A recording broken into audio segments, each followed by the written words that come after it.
Support for the local government news roundup comes from Rath Engineering Development, smarter systems for local government, like Red GMS, helping councils manage gravel pits and projects, track quality, test results, blending options and haulage, and know the true cost per tonne from day one. Rath Engineering Development can give you a one-off report that uses your existing pit data to pinpoint the best gravel sources for your next resheeting program or disaster restoration works, saving your council time and money. For local government systems built from real on-the-ground experience, talk to the team at Rath Engineering Development. Head to rathed.com.au to find out more. Just ahead, the Victorian Parliament debates new changes to the Local Government Act. Ararat Council names its next chief executive. A bullying case against Liverpool's mayor discontinued. Bega Valley Shire condemns disgusting graffiti on a heritage bridge. New bans covering the use of AI smart glasses at Brisbane's 21 pools. A major defence announcement welcomed in WA's city of Cockburn, and a 4% rate cap flagged for New Zealand councils. Hello, welcome to the Local Government News Roundup. I'm Chris Eddy, back with more news from and about councils across Australia and beyond. Brought to you thanks to the Victorian Local Governance Association, the national broadcaster on all things local government, Symphony 3, simple, connected customer experiences, and Rath Engineering Development, smarter local government systems built from real on-the-ground experience.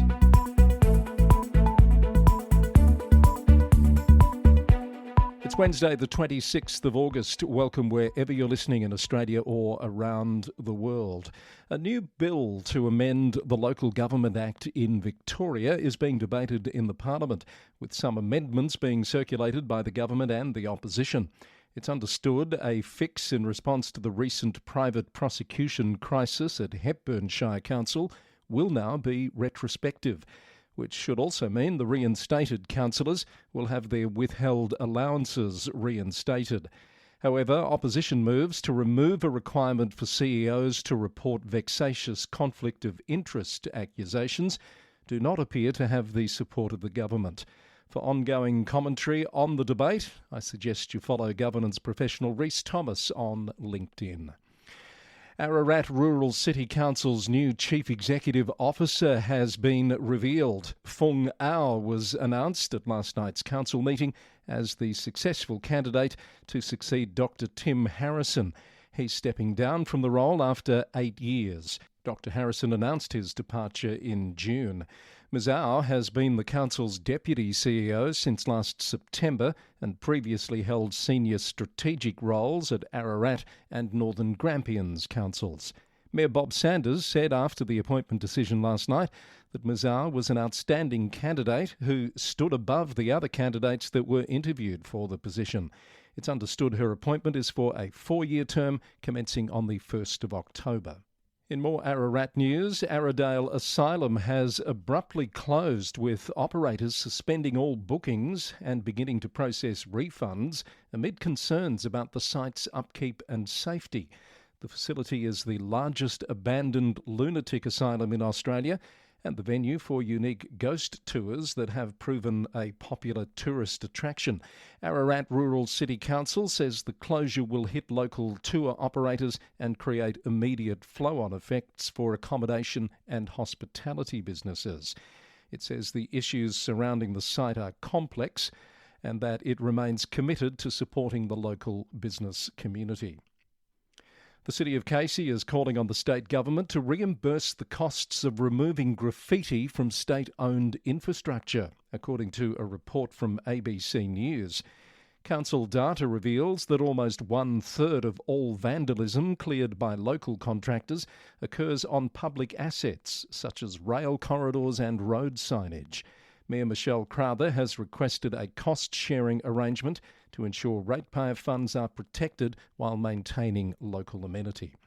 Meanwhile, the council has released concept images for a new Cranbourne Hub community facility, with construction scheduled to begin early next year, ahead of a planned 2029 opening. The modern multi-storey development has been designed using community feedback to deliver improved safety, accessibility and shared public spaces in the heart of Cranbourne. Former Wyndham Mayor Preet Singh has reportedly been cleared of any wrongdoing by a Department of Justice investigation after using his Justice of the Peace status on a character reference for a convicted sex offender. The Australia Today reported that an independent investigator found no grounds to strip Councillor Singh of his JP title. Councillor Singh was ultimately forced to resign the mayoralty as a result of the controversy. In a cryptic Facebook post this week, Councillor Singh said the truth has prevailed after some stood against him with a motive. The city of Greater Geelong has put a 1.28 hectare parcel of former parkland in Corio on the market, expecting to net upwards of $2.3 million to boost council coffers. The site was stripped of its reserve status over a decade ago due to safety concerns and lack of passive surveillance. It's now pitched as an ideal opportunity for residential townhouses, medical centres or care facilities. More on that from realcommercial.com.au. The City of Whittlesea is urging state and federal governments to fund half the cost of a proposed aquatic and leisure centre in Mernda after councillors endorsed a revised plan for the project. The facility is now estimated at $85 million, down from around $122 million after scope cuts, with just $10 million in external funding committed so far. Loddon Shire Council is set to prepare a mid-year financial sustainability report in a bid to identify savings targets and address forecast operating deficits exceeding $6 million this financial year. The Bendigo Advertiser reports the council faces a potential $55 million cumulative deficit over the next decade, driven by rising asset renewal costs and rate capping constraints. Ahead of November's state election, Mayor Dan Straub has pitched a $30 million infrastructure priority list to major political parties, seeking critical funding for local road maintenance, flood mitigation and drainage upgrades. And the Mayor of Whitehorse City Council, Kirsten Langford, has joined around 1,500 residents rallying to save the historic 7-hectare Box Hill Bricksworks site as public parkland. Protesters are demanding the Victorian government scrap planning controls that allow 10-storey developments while allocating just 5% of the land for public open space. And that's today's Victorian report. We'll get to New South Wales in a moment, but a final reminder about LG Innovate 2026, the National AI Summit for Local Government. It's on next week, hosted by Davidson in partnership with Amazon Web Services. And we're in the final days of ticket sales. If you've been thinking about joining the conversation, now's the time to secure your place. Ticket sales close on Friday. Head to davidsonwp.com/LG-Innovate-2026 to find out more and to view the program, which includes the launch of the Australian Local Government CEO Index for this year. There'll also be international perspectives from government leaders in the UK and the United States and real-world case studies from councils already putting AI to work across Australia. Plus, there'll be an exclusive networking event included in your ticket. Don't delay any longer. It's on next week, the 2nd and 3rd of September. That address again, davidsonwp.com/LG-Innovate-2026. And we've been pleased here at the Roundup to have the support of LG Innovate 2026 this month. Now for some New South Wales news on this midweek edition of the Roundup. A legal battle in Sydney's southwest has come to a close after a bullying case brought against Liverpool Mayor Ned Manoon was officially discontinued. According to a Sydney Morning Herald report, the dispute was lodged in the Industrial Relations Commission by the United Services Union, which represents around 600 council workers, following a Facebook video posted by Mayor Manoon. The union claimed the video, which featured images of staff engaged in industrial action and accused them of bullying the deputy mayor, targeted members and placed them at risk of harm. The matter was resolved after both parties reached an agreement following a series of conciliation meetings. Under the terms, Mayor Manoon formally reaffirmed his commitment to the council's media policy, agreeing to resolve personal differences privately and refrain from content that could bring the council into disrepute. The union noted that the Mayor also agreed to blur the faces of council staff in future social media posts. Following the proceedings, Mayor Manoon dismissed the case as a waste of everyone's time, urging the union leadership to stop launching personal attacks and focus on community services. Bega Valley Shire Council has condemned racist graffiti spray-painted onto the historic Cuttagee Bridge over the weekend, describing the vandalism as a targeted attack on a community member. The South Coast News reported that maintenance crews were dispatched on Monday to clean the heritage structure, while police continue their investigations following formal complaints. Council Chief Executive Officer Anthony McMahon said the message was highly offensive and disgusting and urged anyone with information to contact Crime Stoppers. Coffs Harbour City Council has lost a legal battle in the New South Wales Land and Environment Court after attempting to block a massive digital billboard along the Pacific Highway. Judges overruled the refusal, permitting advertising firm Gawk Outdoor to erect the rotating display after finding the council's strict local planning policies conflicted with state rules, according to adnews.com.au. Lake Macquarie City Council has voted to investigate building new affordable housing on public land in Cardiff and Booragul through long-term leases with community housing providers. Under the plans, the council will retain full ownership of the sites. It will release an expression of interest to commence the process. And also making news in New South Wales, Hornsby Shire has secured state government funding to investigate purple flag accreditation for the Hornsby Town Centre, a move aimed at building a safer, more accessible and more vibrant nighttime economy. Shoalhaven City Council has endorsed a draft plan of management to convert an 11-hectare former landfill site in North Nowra into a community renewable energy hub. The remediated land would be leased for a solar array and battery storage system, transforming a long-term liability into a revenue-generating asset. Bayside Council Libraries and the Nicole and Julie Fitzsimons Foundation have launched a new scholarship to support local young people pursuing further study in library science, history, education or literature.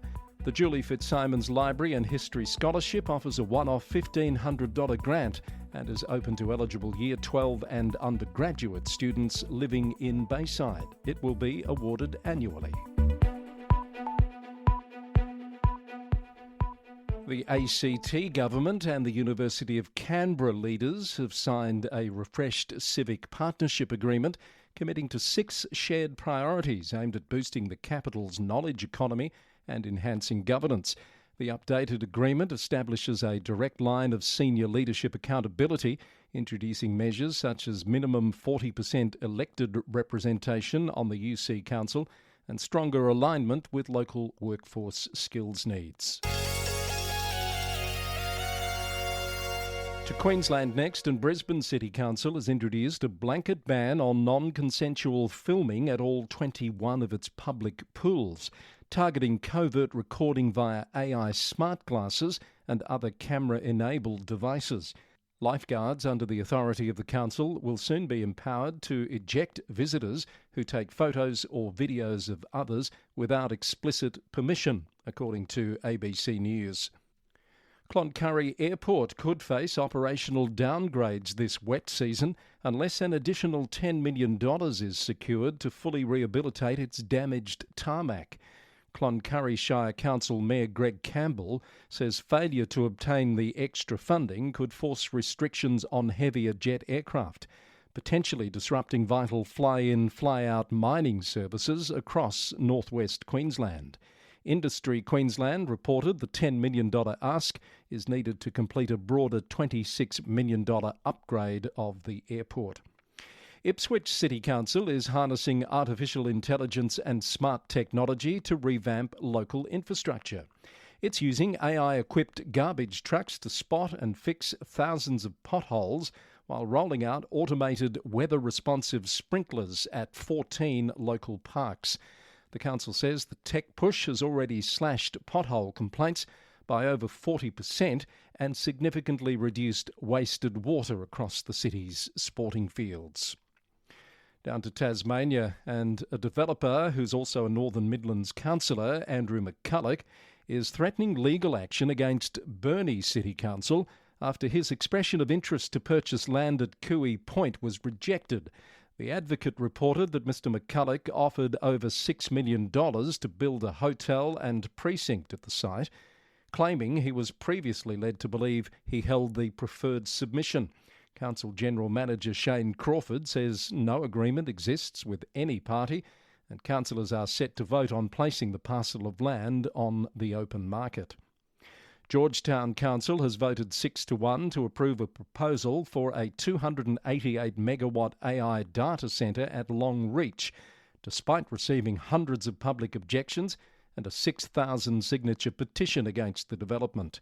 ABC News reported the decision makes proponent Firmus Technologies the state's largest electricity user, though the facility will be subject to strict environmental and operational conditions imposed by the council. And West Coast Council has officially rejected a request for temporary road closures from Targa, Tasmania, prioritising a beloved regional angling event over the international rally. According to the Mercury, Council General Manager Scott Riley told event organisers that the requested closures directly clashed with November's long-standing Lake Burbury fishing competition. The council felt that shutting down key thoroughfares would restrict access for anglers, volunteers and visitors, concluding that protecting the community fishing tradition outweighs the economic benefits of hosting the rally. In response, Targa Australia representatives say they plan to continue discussions with council officials to resolve scheduling friction and minimise local disruption. Targa Tasmania's traditional race window shifted from autumn to November, following safety overhauls after fatal crashes in recent years. Still to come, details of that new rate cap announced in New Zealand and some news from WA and the NT. But firstly, out of South Australia, Wattle Range Council has resolved to write to the South Australian Premier, Peter Malinauskas, backing a push for fairer rating arrangements for electricity generators. The council is supporting an advocacy campaign by Coorong District Council, which argues generation infrastructure has received favourable rating treatment since the state's electricity assets were privatised around 25 years ago.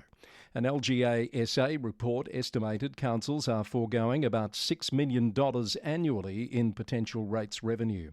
Coorong is urging reintroduction of the lapsed Statutes Amendment Rates Electricity Generation Bill.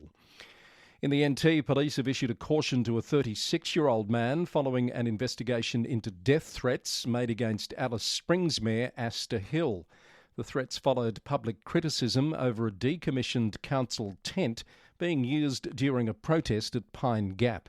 Meanwhile, a motion before Alice Springs Town Council calls on the Chief Executive to apologise to Pine Gap leadership and overhaul asset decommissioning procedures, according to reporting by the NT News. In WA, the city of Cockburn has welcomed the Australian government's announcement of the selected site and boundary for the Henderson Defence Precinct, describing it as a major step towards a world-class shipbuilding and sustainment hub. The city says the project could support up to 10,000 jobs and become a significant national strategic asset. Mayor Logan Howlett says the council's priority is ensuring local businesses and workers benefit from the long-term programs and contracts tied to the precinct. City representatives, including CEO Daniel Sims, attended a defence briefing in Henderson yesterday, where the city highlighted opportunities for small and medium-sized enterprises across manufacturing, engineering, construction, logistics, technology and training. The Mayor is also calling for early and meaningful engagement with WA industry as planning progresses, while flagging flow-on pressures for housing, transport, training and community infrastructure. The City of Fremantle has temporarily paused redevelopment works at Hilton Park after receiving an elector petition against mature tree removals. A special electors meeting has been scheduled at Fremantle Town Hall next month to consider residents' demands for a total halt on tree clearing across council developments. And a Geraldton playground has been shut after testing found traces of highly toxic thallium in the sandpit at Fraser Gregory Park, prompting the City of Greater Geraldton to remove and replace the soft fall material. The council says the contamination appears isolated to one sample and the source remains unknown, with further assessment underway, according to 7 News.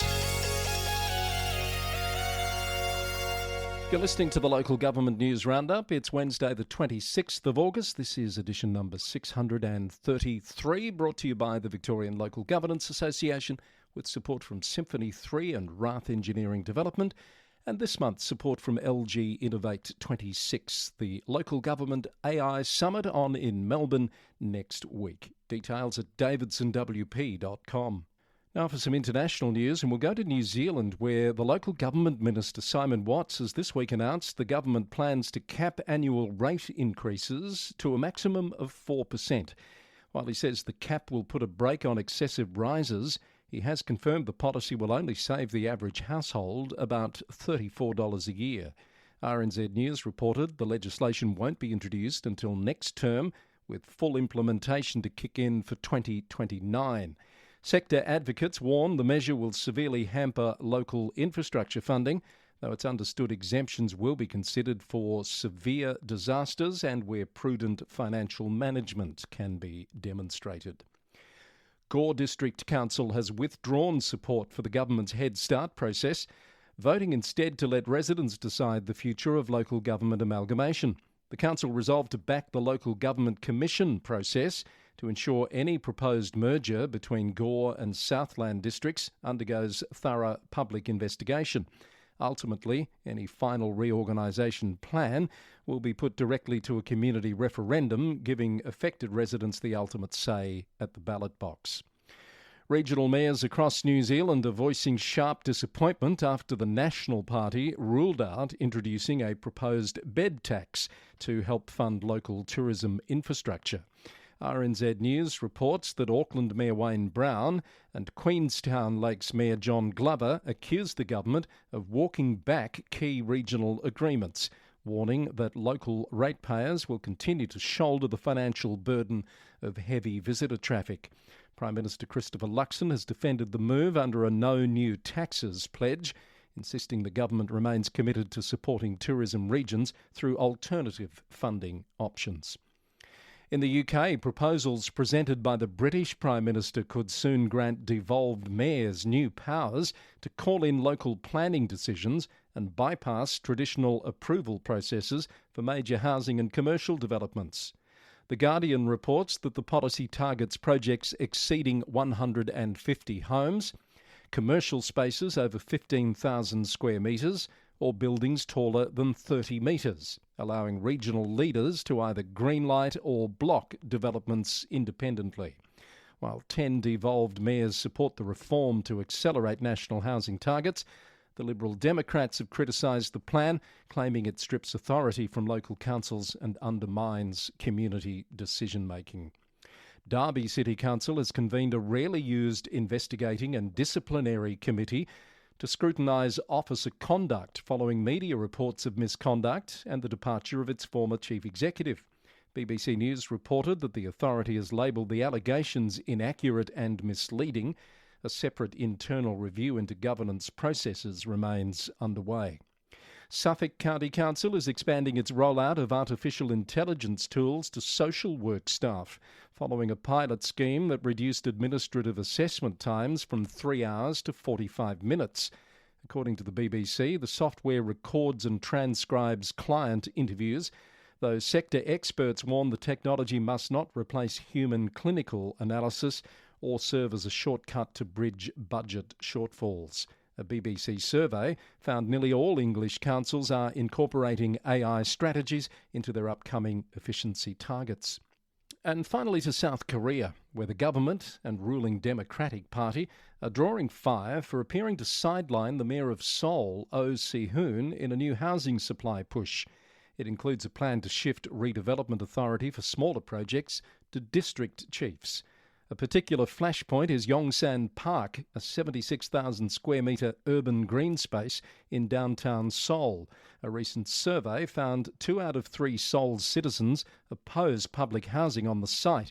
Mayor O is strongly opposed to residential development inside the park, but the Courier Times reported that government ministers are looking for ways to bypass the mayor on their housing plans. That's our show for today, episode 633 for the 26th of August. If you'd like to know more about any of those stories, head to lgnewsroundup.com for a transcript and story links. Thank you to our sponsors, the Victorian Local Governance Association, Symphony 3 and Rath Engineering Development, and this month LG Innovate 2026, the Local Government AI Summit, on in Melbourne next week. More details about our sponsors and our program by heading to lgnewsroundup.com. And heartfelt thanks to those of you who sponsor our program through a monthly subscription. Support starts at $3 per month, around $5 Australian, and you can cancel your subscription at any time. Details on the website or in your podcast player. The Local Government News Roundup is recorded in the city of Greater Geelong, Victoria, on the land of the Wadawurrung people of the Kulin Nation. I'll be back with more news on Friday. Until then, thanks for listening, and bye for now.